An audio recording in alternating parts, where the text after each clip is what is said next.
حضرت عباس علیہ السلام کے چند منسوب اقوال یہ ہیں: وفاداری کا عہد۔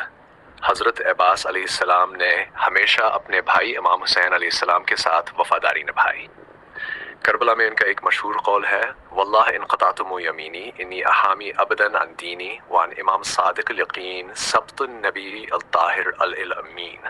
خدا کی قسم، اگر تم میرا دایاں ہاتھ بھی کاٹ دو تو بھی میں ہمیشہ اپنے دین اور اپنے امام سچے یقین والے نبی کے پاک اور امین ثبت امام حسین کا دفاع کرتا رہوں گا۔ پانی کی تلاش۔ جب حضرت عباس علیہ السلام نے بچوں کی پیاس بجھانے کے لیے پانی کی تلاش میں فرات کا رخ کیا تو روایت میں ملتا ہے کہ پانی تک پہنچنے کے بعد باوجود شدید پیاس کے انہوں نے پانی نہیں پیا اور کہا: کیف اشرب الماء وحسین عطشان۔ ترجمہ: میں کیسے پانی پی سکتا ہوں جبکہ حسین پیاسے ہیں۔ وفاداری کا عزم۔ کربلا میں حضرت عباس علیہ السلام نے امام حسین علیہ السلام کے ساتھ وفاداری کا عہد کرتے ہوئے کہا: واللہ لا افارقک یا اخی حتی اقتل۔ ترجمہ: خدا کی قسم، اے میرے بھائی، میں تمہیں نہیں چھوڑوں گا جب تک کہ مجھے قتل نہ کر دیا جائے۔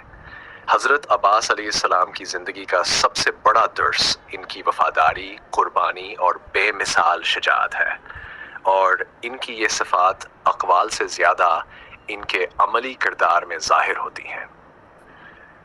ان کے اقوال اگرچہ محدود ہیں لیکن ان کی زندگی کی داستان پوری انسانیت کے لیے ایک مشعل راہ ہے۔